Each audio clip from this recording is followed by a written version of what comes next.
tell me when you start. Yeah, I started. Hola, Miss. Hola. Can you give a brief summary of the Student Observer Programme for people who may not have heard of it before? Yes, the Student Observer Program is a program where we train a group of students that have previously applied, obviously, and once we selected them, they do a training sessions on how to observe teachers and feedback to teachers. And after they have the training, that they have sign some contracts of confidentiality, they then do some observations with another experienced student observer, and that's how the training kind of takes place. So what have you and your team accomplished, and how has this benefited the school?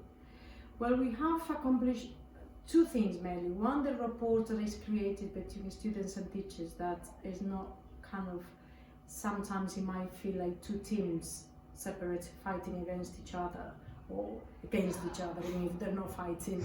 And in this way it's kind of more, we kind of turn things together and is everyone in the same, going to the same direction.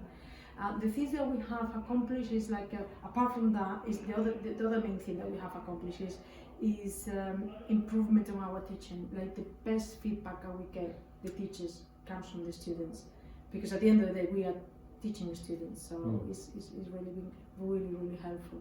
Yeah.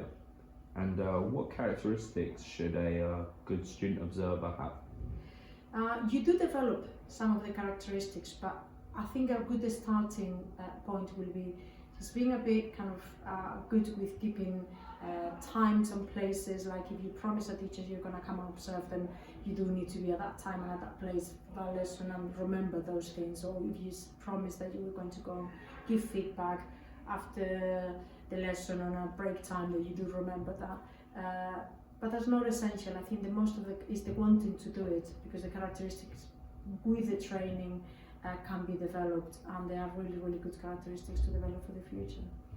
Okay, and finally, what would a student look to get out of the programme? It will get to know how to talk to adults, to know how to, and therefore in a very difficult situations, because the students are reporting to their teachers sometimes, even sometimes are their own teachers, telling them what they should improve or what they should do differently to engage the students. And that's a skill that's very difficult to acquire, and is very useful when you're in a job, that you're able to tell your colleagues or the people that are working for you, or even your boss, depending on who it is in the situation, your opinion in a way that is going to be convincing, in a way that is going to come across as not confrontational, but kind of to improve everyone's outcome in reality. I see. That sounds great. Thank you. Thank you.